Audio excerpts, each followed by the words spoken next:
Dios lo bendiga, hermanos y amigos. Dios lo bendiga y lo guarde. Es un gusto y un privilegio compartir con ustedes nuevamente la palabra de Dios por estos medios, por mi perfil de Facebook, Ilvani Riches, y por mi canal de YouTube, El Rincón de Dios, creado para anunciar las virtudes de aquel que nos llamó de las tinieblas a su luz admirable. Le doy muchas gracias a Dios por este nuevo día de vida que me regala y que me permite compartir con ustedes la palabra de Dios. Le pido a Él, a Dios de Israel, que me ayude dándome sabiduría, dándome inteligencia para poder compartir con ustedes esta porción de la palabra, a fin de que todo lo que escuchen y crean sean salvados, sean edificados, sean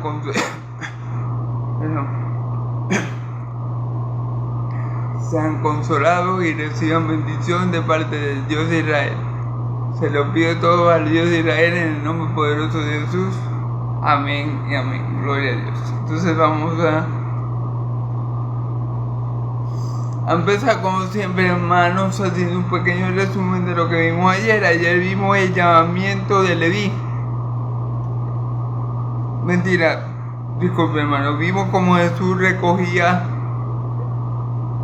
vimos como Jesús y sus apóstoles recogían los espigas, ¿verdad? El día sábado.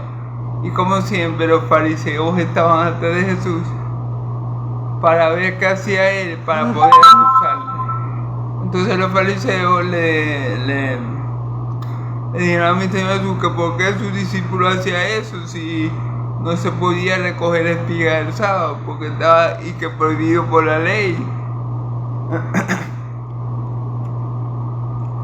Pero Jesús les digo, no, ni siquiera en eso saben.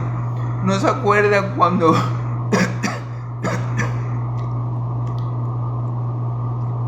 no se acuerdan cuando el rey David comió el pan de la proposición, que no le era lícito comer a él, sino solamente al sumo sacerdote. Y no solamente comió él, sino los que estaban con él.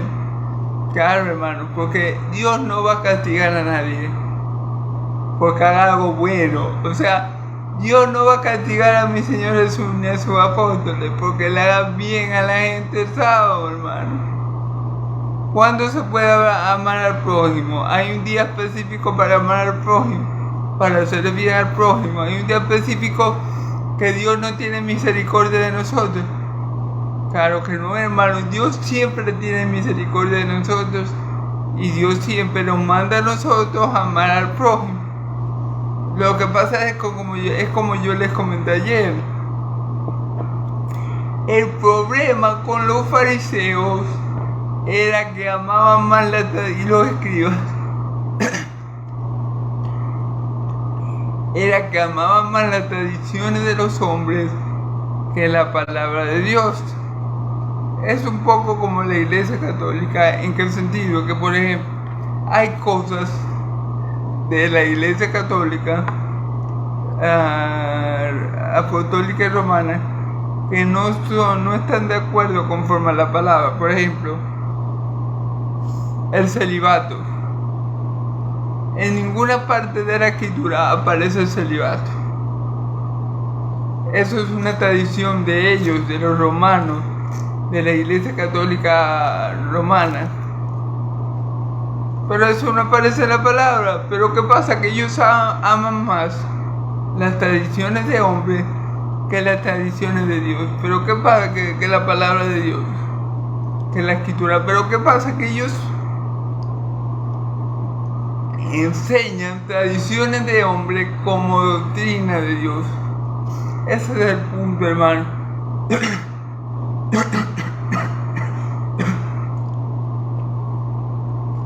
Por eso que nosotros debemos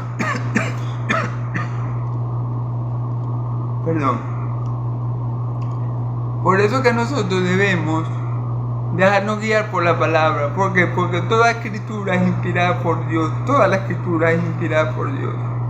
En cambio, las tradiciones, hay tradiciones apostólicas que van conforme a la palabra, pero hay tradiciones que el hombre se ha inventado. Por ejemplo, esta tradición, esto que le están diciendo los fariseos a mi Señor Jesús aquí, que por qué sus discípulos están comiendo, por qué están arrancando las espigas si eso no es permitido. ¿Dónde dice la palabra, dónde dice Dios en el Antiguo Testamento que uno tiene que pasar hambre porque es sábado?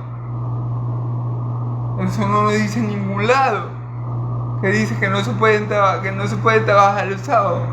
Pero los apóstoles no estaban sembrando, los apóstoles no estaban regando, los apóstoles no estaban trabajando la tierra, los apóstoles no estaban obteniendo ganancias, no estaban vendiendo las espigas. Entonces, con los fariseos y escribas pasaba igual que con la Iglesia Católica hoy en día. Ellos confunden las tradiciones humanas con la tradición de Dios. Toda tradición no es inspirada por Dios. Hay tradiciones de Dios y hay tradiciones de los hombres. Las tradiciones bíblicas, como su nombre lo indica, están en la Biblia. Las tradiciones de hombres, como por ejemplo el celibato, como por ejemplo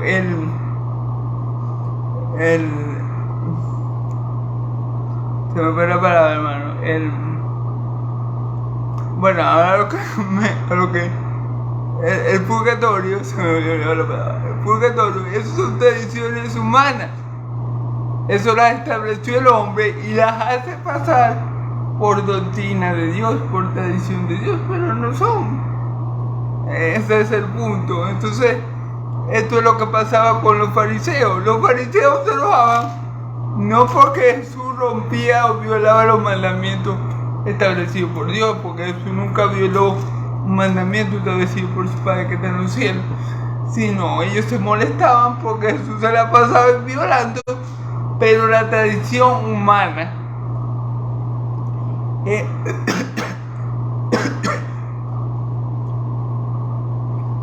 esa sí la violaba mi Señor Jesús, pero eso no importaba, porque eso no es condenable, eso no es pecado. Violar una tradición humana no es pecado. Ejemplo, si un cura le gusta a una muchacha y el cura quiere dejar el celibato para irse con la muchacha, el cura puede hacerlo, porque eso no es una ley de Dios, eso es una tradición de hombre, y el cura puede hacerlo sin ningún...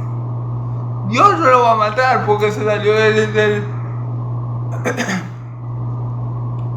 la Iglesia Católica. Dios no lo va a matar porque dejó de ejercer esa función religiosa, porque él lo que está violando es una doctrina antibíblica, una tradición de hombre que Dios no ha establecido. Lo mismo pasa aquí con mi Señor Jesús. Dios nunca estableció que el hombre no puede comer el sábado si tiene hambre. Solo no estableció Dios por ningún lado. ¿Me entienden? Ese es el punto. El punto es saber cuál es la verdadera tradición apostólica para poder seguirla. Y la verdadera tradición apostólica la encontramos en la Biblia. El celibato, el purgatorio, el bautismo de niños son tradiciones de hombres que a Dios no le importa si usted viola o cumple una tradición humana. Por ejemplo, otra tradición católica, el comer pescado de Semana Santa. Eso es una tradición de hombre. A Dios no le importa si usted en Semana Santa come chorizo, cerdo, carne roja, carne moral, la carne que usted se quiera comer. Eso son tradiciones de hombres, pero la Iglesia Católica la ha enseñado como mandamiento de Dios. Pero son tradiciones de hombres. A Dios no le importa que coma usted. No le importa. Usted puede comer lo que sea porque todo lo que oyó. Amén. Entonces eso era lo que le pasaba a los fariseos y escribas, que lo vemos hoy en día muy reflejado en la Iglesia Católica.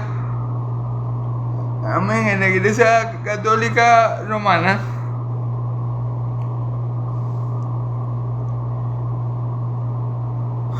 Y después vimos el milagro que hizo mi Señor Jesús el día sábado a un hombre que tenía la mano seca. Entonces, aquí está lo mismo que vemos en el cuadro de los discípulos Ana Carlos explica. Los fariseos estaban pendientes a ver si mi Señor Jesús lo iba a sanar para poder acusarlo. Y mi Señor Jesús, sabiendo lo que pensaban, porque él es Dios y es omnisciente y conoce la mente y los corazones de los hombres, de igual manera lo hizo. Extendió la mano, le tocó y las dos manos quedaron igual, completamente sanas. Gloria a Dios.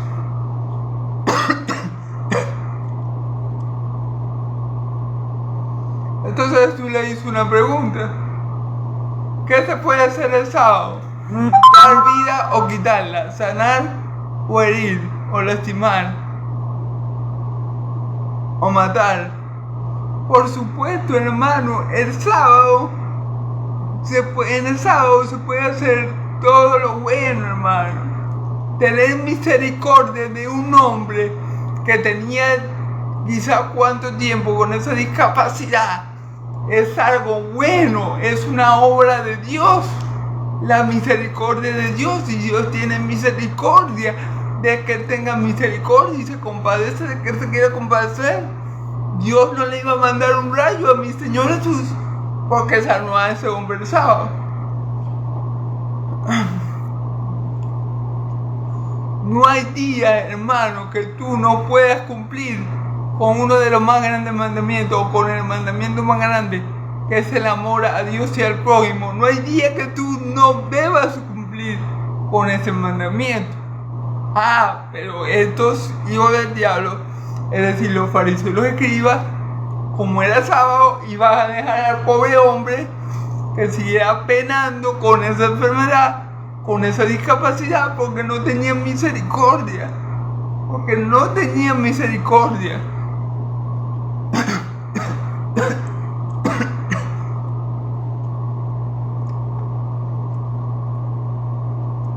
Entonces mi Señor Jesús igual hizo la obra que el Padre le había dado a hacer. Tuvo misericordia de ese hombre, lo sanó y quedó con las manos completamente iguales, restauradas ambas. Y gloria a Dios por eso, Él tuvo misericordia. Él hizo lo bueno delante de Dios. Dios no va a castigar a nadie por cumplir con el mandamiento de amar al prójimo. Pero es lo que yo les digo, hermano, es que tienen tan en alto las tradiciones humanas, las tenían muy por encima de la palabra de Dios. Y hasta el punto de llegar a confundir la palabra de Dios con la tradición humana, hasta el punto de quitar la palabra de Dios y enseñar la palabra de hombre como si fuera palabra de Dios. Amén. Hasta este punto esta gente tenía las tradiciones en lo más alto. Amén. Entonces después, cuando ellos vieron el milagro que hicieron los hijos del diablo, se iraron con mi Señor Jesús y desde ese momento estaban tramando para ver cómo lastimaban a mi Señor Jesús. Que no debe haber esto la maldad de los corazones de ellos, porque ellos que tienen que hacer darle gloria a Dios, porque Él le sanó la mano porque Él a través de mi Señor Jesús sanó la mano de ese hombre. Pero no, ellos al contrario se enojaron con mi Señor Jesús y de ese momento se armó un complot contra Él para poder hacerle daño. ¿Ven? Entonces bueno, gloria a Dios, alabado sea su nombre. Entonces vamos a ver ahora los versículos que nos competen el día de hoy. Si quieren ver la enseñanza completa en mi canal de Facebook, en mi perfil de Facebook, Giovanni Viches, y en mi canal de YouTube en Encontré Dios lo pueden encontrar. Vamos a leer la palabra, hermanos, de Dios. Vamos a estar en Lucas capítulo 5, del 12 al 19. Amén. Ok, leemos hasta el 16, lo interpretamos y luego leemos el resto y lo interpretamos. Amén. En aquellos días él fue al monte a orar y pasó la noche orando a Dios. Y cuando era de día llamó a sus discípulos y escogió a 12, a los cuales también llamó apóstoles: Simón, a quien también llamó Pedro; Andrés, su hermano; Jacobo; Juan; Felipe y Bartolomé; Mateo; Tomás; Jacobo, hijo de Alfeo; Simón llamado Celote; Judas, hermano de Jacobo; y Judas Iscariote, que llegó a ser el traidor. Amén. Bueno, vamos a ver, como siempre,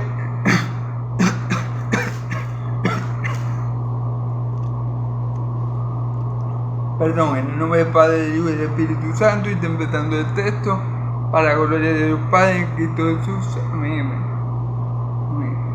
En aquellos días fue al monte a orar y pasó la noche orando a Dios. Fíjense bien. En aquellos días fue al monte a orar. ¿Quién fue al monte a orar? Mi Señor Jesús. Mira, hermano, es algo que tenemos que imitar del Maestro. Podríamos decir, ¿y por qué Jesús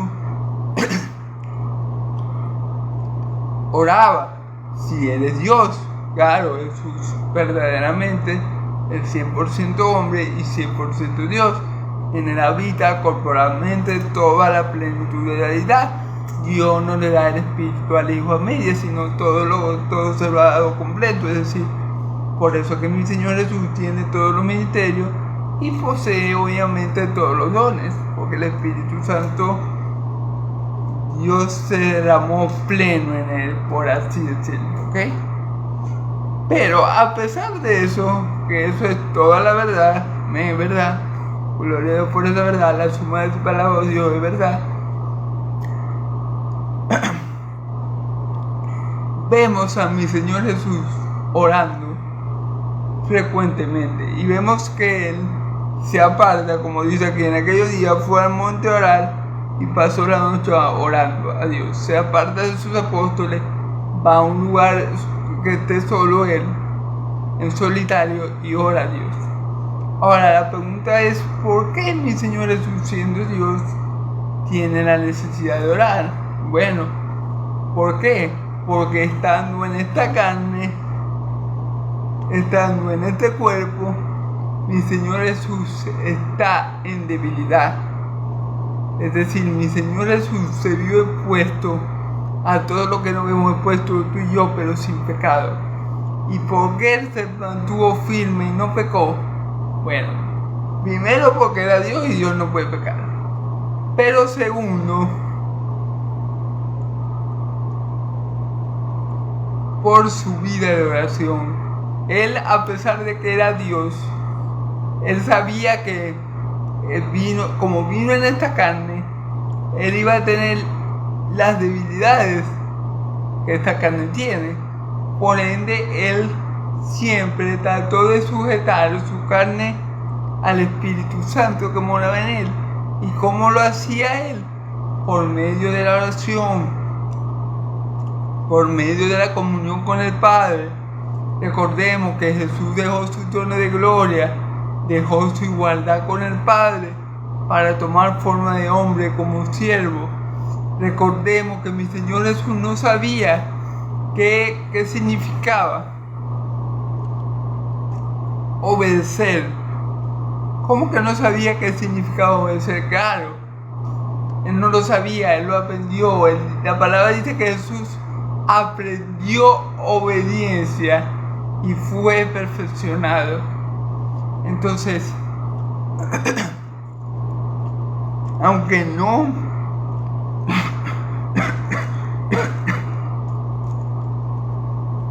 perdón, hermano, aunque no sabemos qué oraciones específicamente levantaba mi Señor Jesús al Padre, podemos decir o podemos inferir que mi Señor Jesús, cuando oraba, le pedía fortaleza al Padre. Cuando oraba, le pedía al Padre que lo ayudara con las tentaciones, que lo librara del maligno. O sea, oraciones necesarias para que Jesús pudiera llevar a cabo la obra que Dios le dio aquí en la tierra. Eran oraciones espirituales, eran oraciones que Jesús levantaba buscando la comunión con el Padre, porque recordemos que Jesús viene de una comunión eterna con Dios. Aun cuando Él se separa de Dios y viene aquí en la tierra, ¿verdad?, se despoja de su gloria, Él es uno con el Padre. Entonces, en esa unidad,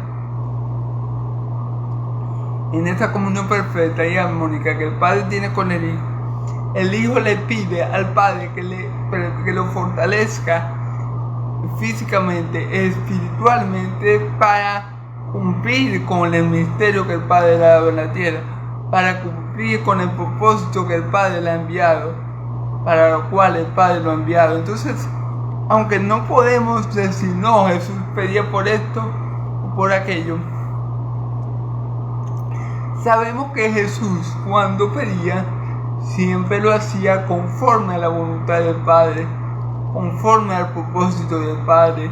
Y sabemos que si pedimos conforme a su voluntad, Él nos oye, como está aquí. Y si sabemos que nos oye, sabemos que tenemos cualquier cosa que le hayamos pedido. Entonces Jesús, conociendo la voluntad del Padre, Él siempre iba a pedir conforme a la voluntad del Padre, y por ende el Padre se complacía en darle al Hijo lo que Él le pedía. Amén. Entonces, por esa parte, Jesús nos da el ejemplo de que tenemos que orar, hermano. Por eso Él mismo le dice a los apóstoles cuando están en el monte de Getsemaní, le dice, orad y velad, porque la verdad del espíritu está dispuesto, pero la carne es débil. ¿Por qué? Porque Él mismo en ese momento estaba en la carne. Él mismo en ese momento estaba experimentando la debilidad de su carne, porque Él en la carne no quería sacrificarse por nosotros, pero el Espíritu sí estaba dispuesto. El Espíritu Santo, como oraba en Él, estaba dispuesto a hacer la voluntad del Padre. Amén. Anda a darse el sacrificio por ti y por mí, para llevarnos a Dios, pero la carne no. ¿Entienden? Entonces, por eso es tan importante que el cristiano tenga una vida de intimidad y de oración con Dios, para poder someter esta carne pecaminosa a la voluntad del Padre. Amén. Y Jesús nos da ejemplo de esto en las Escrituras. A lo largo de ellas vemos como, y más que todo creo que el Evangelio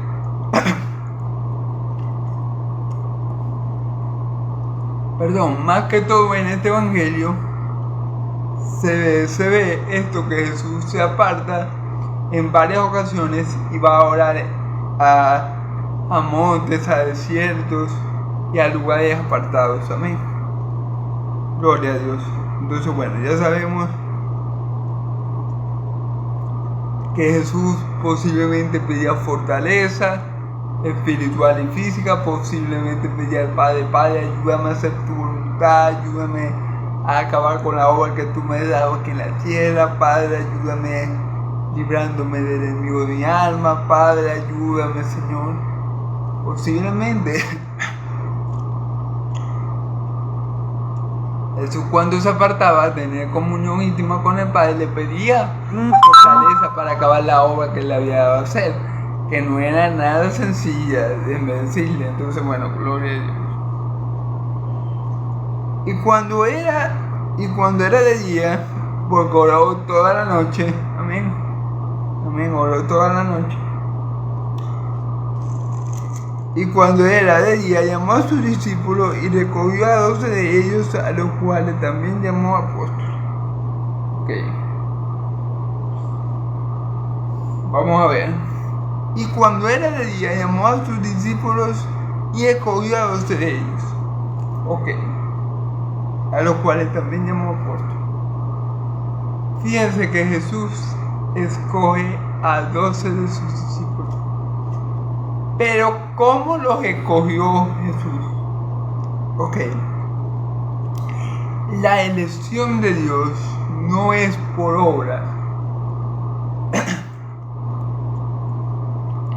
¿Qué quiero decir? ¿Qué quiero decir, hermano? Que lo que somos escogidos por Dios, no somos escogidos por nuestras buenas obras. Es decir, un ejemplo, no fue que Dios vio el futuro y como Dios vio en el futuro que Pedro lo iba a aceptar o que Pedro iba a creer en él. No fue por eso que Dios le dijo no. La elección de Dios es por gracia, es por su amor eterno con que amó a Pedro, es por su propósito, por el propósito del que llama. No tiene que ver con lo buena o mala que haya sido la persona. Tiene que ver con la soberana voluntad de Dios, con su soberana gracia,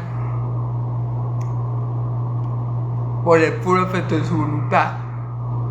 Como dice el libro a los Efesios, que dice la carta a los Efesios, que dice que Él nos escogió desde antes de la fundación del mundo, que Él nos predestinó desde antes de la fundación del mundo para ser adoptados como hijos suyos por el puro afecto de su voluntad. Por el puro afecto de su voluntad. Entonces, en la escogencia de los apóstoles de mi Señor Jesús, los 2 apóstoles que Él escoge, Él no los escogió porque eran los mejores hombres, Él no los escogió porque eran los más sabios. Habían de los 2 apóstoles, 4 eran pecadores, o sea que no tenían ni siquiera preparación de ningún tipo. Es más, Pedro ni siquiera sabía escribir, porque la carta, el Evangelio de Marcos le está escribiendo el Evangelio a Pedro, porque Pedro no sabía escribir. Entonces, la escogencia de mi Señor Jesús no fue porque Pedro era un superdotado, porque Pedro se conocía las escrituras de arriba abajo, porque Pedro era súper espiritual. No. Por eso no fue la escogencia.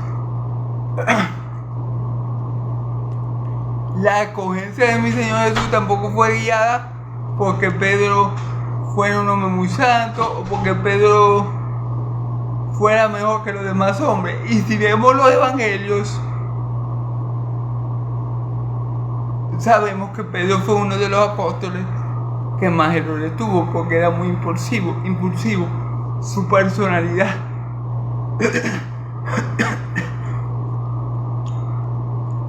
su personalidad muchas veces lo llevaba a obrar sin pensar, y por eso Pedro se equivocó mucho. Amén. Entonces, quiero dejar claro que la escogencia de los apóstoles, así como la escogencia tuya y mía, no es por obra, ¿ok? Para que no nos gloriemos. No es porque yo sea mejor que los demás, que yo soy hijo de Dios y otras personas. No. Es por el puro afecto de su voluntad, es porque me amó con amor eterno y me predestinó a ser adoptado hijo suyo en Cristo Jesús. No por algo que yo haya hecho o algo que yo fuera a hacer, no. Porque así Dios lo quiso y Dios es soberano, ¿eh? Y Dios del que quiere, tiene misericordia, y el que quiere endurecer, endurece. Gloria a Dios. Ok. Vamos a ver, y aquí dice Vamos a ver. Ok. A los cuales ya también llamó apóstoles. Ok.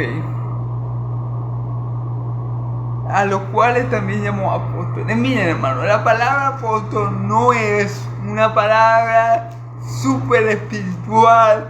No es que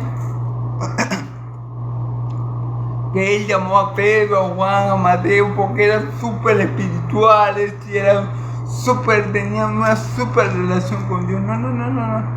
La palabra apóstol no tiene nada que ver con eso. La palabra apóstol simplemente significa enviado. Son enviados de Jesús. Los apóstoles son enviados de Jesús. Los apóstoles no son personas súper espirituales. Ahorita, hermanos, muchas iglesias están confundidas y piensan que el rango más alto es el apóstol. Pero no, el rango más alto en una iglesia no es el apóstol. El apóstol es un siervo más, al igual que el pastor. En la iglesia, el rango más alto es el pastor. Lo que pasa es que la gente confunde. El apóstol es un simple enviado. Todos, por definición, somos apóstoles porque todos somos llamados o enviados a predicar el evangelio. Lo que pasa es que ahora las iglesias han confundido las cosas. O bueno, algunas iglesias las confunden y otras lo utilizan ese título para tener beneficios, para sacarle la lana a sus ovejas. Utilizan la palabra apóstol y la gente que no sabe, que no conoce la escritura, piensa, no, este hombre sí es espiritual. ¡Wow! El apóstol no sé qué, el apóstol fulanito, el apóstol perencejo, tienen una unción de Dios. ¡Wow! Y la gente, hermano, eso no es así. Un apóstol es un simple enviado.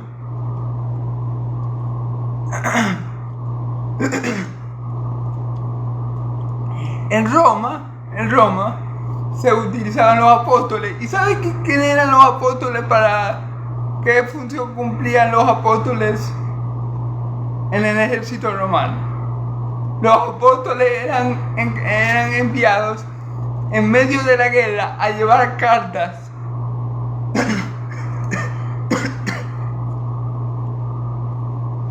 a comunicar mensajes, pero en medio de una guerra. Eso era el trabajo de los apóstoles. Los apóstoles no eran generales de 5 estrellas. Los apóstoles eran soldados rasos. Un apóstol no es una persona super, hiper, mega espiritual. No. Un apóstol es una persona humilde, sencilla, un servidor de Cristo, otro servidor más de Cristo. Eso es los apóstoles, esos son los verdaderos apóstoles. Pero la gente ha usado el título apóstol para glorificarse. El hombre ha usado ese título para glorificarse, para hacerse ver más espiritual, para que la gente crea más en él porque tiene una unción apostólica. Según él, no, ¿por qué? Pero la palabra apóstol significa enviado, hermano. No es alguien tan fabuloso como lo hacen ver ahora, ¿verdad? Pero bueno, esos son los engañadores que quieren engañar a la gente que no lee, a la gente que simplemente se dedica a escuchar y a creer todos los cuentos que le echan personas que se autoproclaman apóstoles. Amén. Entonces, bueno, quiero dejar en claro que la palabra apóstol, los apóstoles no son personas mega espirituales como estas iglesias ahora lo hacen creer. Hace creer a la gente. Bueno, en parte es culpa de la gente porque no leen la palabra, pero bueno, gloria a Dios.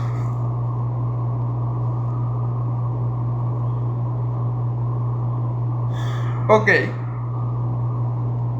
A Simón, a quien también llamó Pedro, entre los apóstoles estaba Simón Pedro, que fue el apóstol que más se equivocó porque era el más impulsivo y siempre se dejaba llevar por sus emociones y metió la pata más de una vez, ¿ok? El pescador de Galilea, Pedro, no fue un erudito, no fue un Pablo que se conocía 5 idiomas, no. Un pescadorcito ahí que cuando vio a mi Señor Jesús hacer el milagro de la pesca, le dijo: Señor, apártate de mí, que soy un hombre pecador. Un hombre sencillo, humilde, común y corriente. Pero el Padre se lo había dado al Hijo. Eso también tenemos que tener en cuenta. Que la elección, hermano, fue hecha ¿dónde? Desde antes de la fundación del mundo. Dios Padre eligió a los apóstoles del Cordero y cuando envió al Hijo, le dio esos apóstoles para que el Hijo los guiara y poder luego el Hijo enviarlos a ellos como el Padre envió al Hijo. Jesús viene siendo el apóstol de Dios y estos dos apóstoles son los apóstoles del Cordero. Amén. Ya conocemos a Pedro, a Andrés, que era su hermano. Los dos eran pescadores, no eran hombres súper letrados, no eran hombres súper santos, no eran hombres súper espirituales que tú dijeras: guau, estos hermanos un poquito más y se parecían a Elías. No. Ellos no eran espirituales, ellos no eran santos y ellos no eran nada, ¿ok? No eran unos pobres pescadores. Amén. Quiero dar eso claro.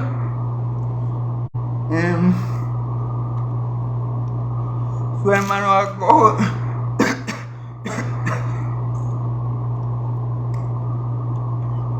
Jacobo Andrés, su hermano Jacobo y Juan. Andrés, que era hermano de Pedro, ¿verdad? Jacobo y Juan. ¿Ok? Juan es el discípulo amado. Juan era primo de Jesús. Juan era un joven. No era tampoco que era que tenía un doctorado en teología. No era un hombre preparado en lenguas.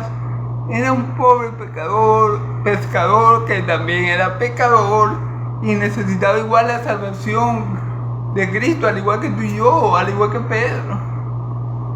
Y también era pescador. Así que vemos que la elección de Jesús o de Dios al momento de elegir sus apóstoles no fue por obras, porque si hubiera sido por obras, bueno, vamos a poner un ejemplo que hubiera sido por obras. Pértale, yo hubiera cogido a Nicodemo como un apóstol, era fariseo, era maestro de la ley y era una persona, digamos, moralmente correcta, de los pocos fariseos que se pueden salvar, ¿verdad? Nicodemo. Gloria a Dios, porque Nicodemo sí creyó según la historia de la iglesia. Pero si es por obras, yo escojo. O sea, si es por obras, Dios pudo haber escogido a personas mucho mejores. Mejores que Simón, que Andrés, que Juan, que Jacobo. Pudo haber escogido a Pablo de primerito, pero no es por obras. Dios, en su elección de los dos apóstoles de su Hijo, no se dejó llevar por las obras, se dejó llevar por el propósito que quería cumplir a través de ellos. Porque claro, si escogemos a un Nicodemo, Claro, Nicodemo va a decir, claro, ¿cómo no me va a coger Dios si yo soy un maestro de la ley? Yo me sé la palabra en el Antiguo Testamento de arriba abajo y de abajo hacia arriba. De atrás para adelante y de ahí adelante hacia atrás. ¿Cómo no me va a coger Dios si yo soy un súper espiritual? Oro, ayuno, doy el diezmo 2 veces a la semana, no. Por eso me cogió Dios. Si fuera por obras, que Dios escogiera a la gente, bueno, ninguno de estos nombres que estamos leyendo aquí estuvieran, fuera totalmente diferente. Ni uno de estos dos estuviera aquí. Pero Dios lo hace guiado por su amor eterno, guiado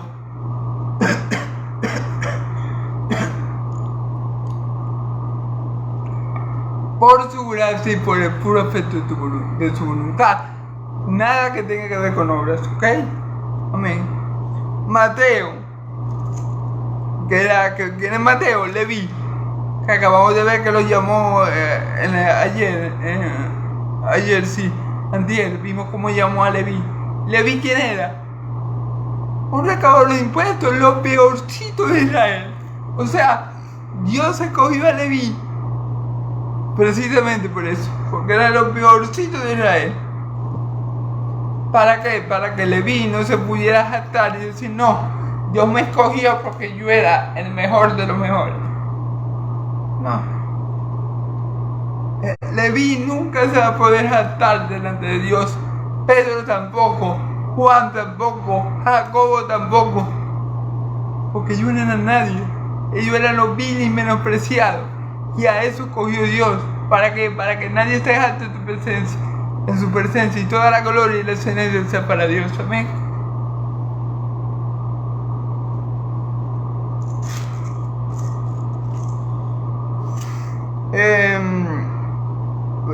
Juan, Felipe, Bartolomé, Mateo, ya lo dijimos, Tomás, Jacobo y Alfeo y Simón llamado Celote. Fíjense bien que está Tomás, el que no creyó en mi Señor Jesús cuando éste apareció glorificado. Vemos que no eran personas perfectas, vemos que eran personas pecadoras igual que tú y que yo, pero que Dios las escogió con un propósito especial, un propósito trascendental. Amén. Vemos que lo importante ahí es la elección de Dios y el propósito con el cual Él los elige. Amén.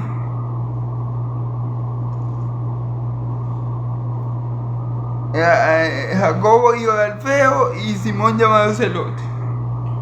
Judas, hermano de Jacobo, y Judas Iscariote, que llegó a ser el traidor. Fíjense que está Judas Iscariote, quien llegó a ser el traidor. ¿Ok? ¿Qué decimos de Judas? A ver, Judas no le fue entregado a Dios, al Hijo por el Padre. Judas fue un infiltrado. Judas, a mi parecer, y esto tal vez no lo van a encontrar en la Biblia, en mi punto de vista,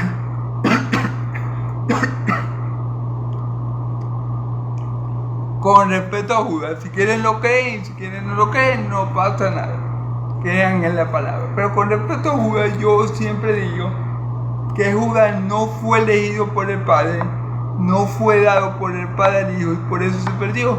Judas fue siempre diablo, como mi Señor Jesús lo dijo. Judas fue siempre hijo de perdición.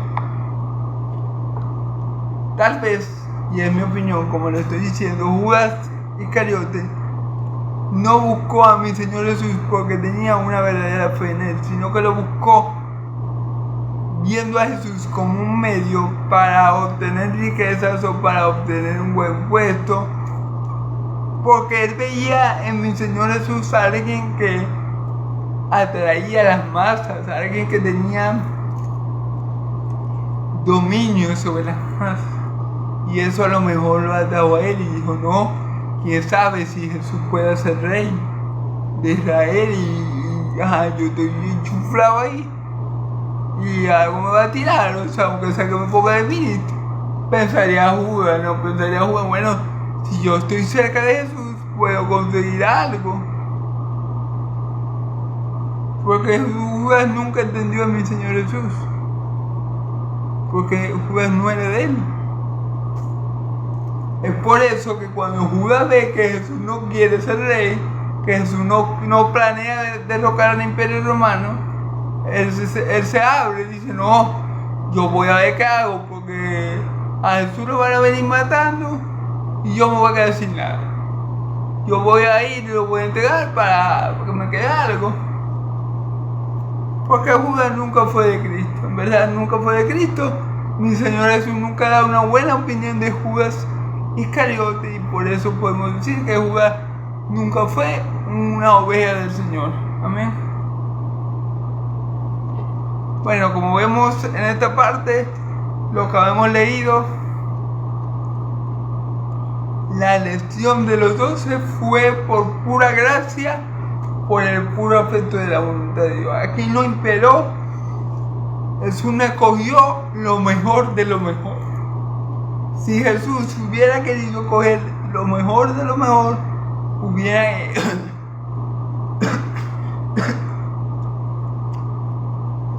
hubiera escogido rabinos, a Nicodemo, a gente preparada, a un Pablo, a un Saulo.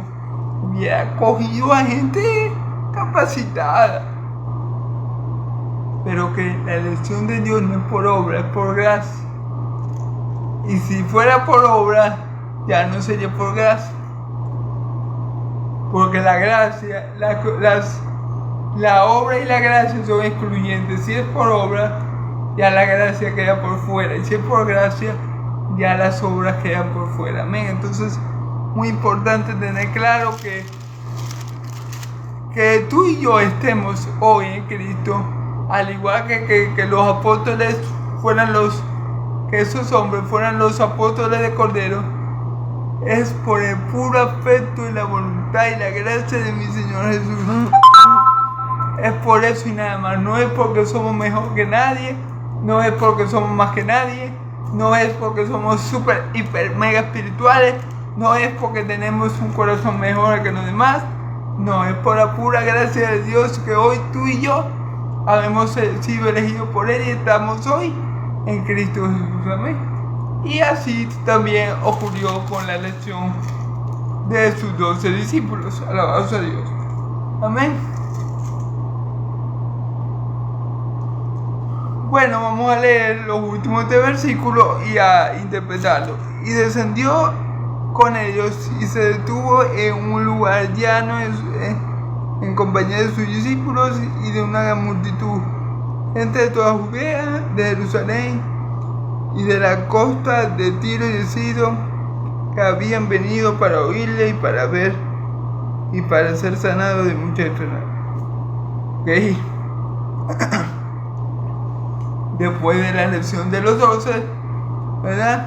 Él descendió con los 12 y se detuvo en un lugar en compañía de sus discípulos. Es decir, él descendió con sus 12 discípulos, se detuvo en un lugar con ellos y había mucha gente que venía a él para ser sanada. Fíjense lo que dice.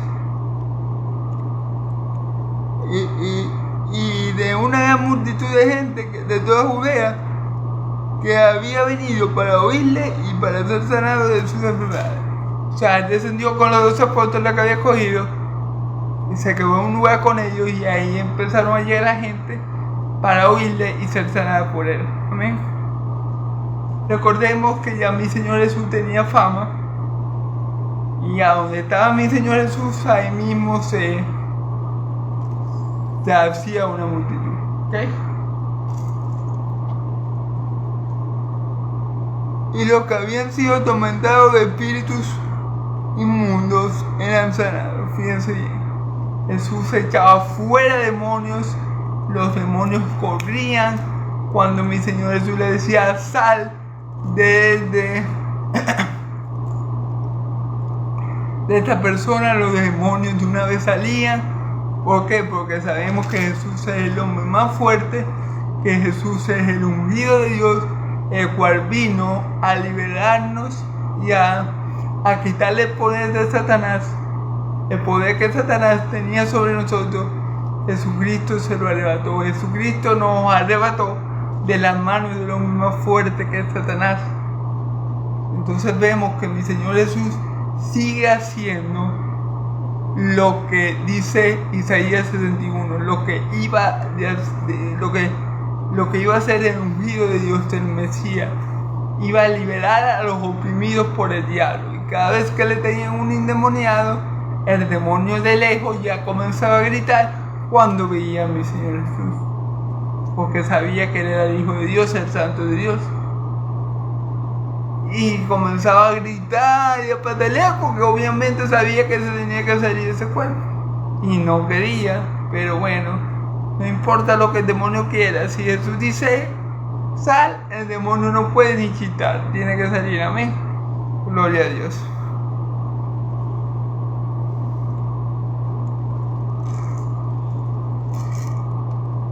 Y toda la gente, versículo 19, y toda la gente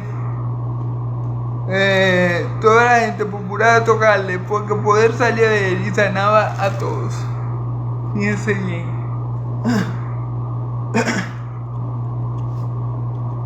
Y toda la gente procuraba tocarle, porque poder salía de él.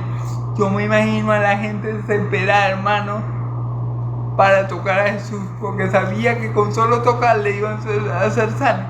¿Por qué? Porque tenían fe en Él.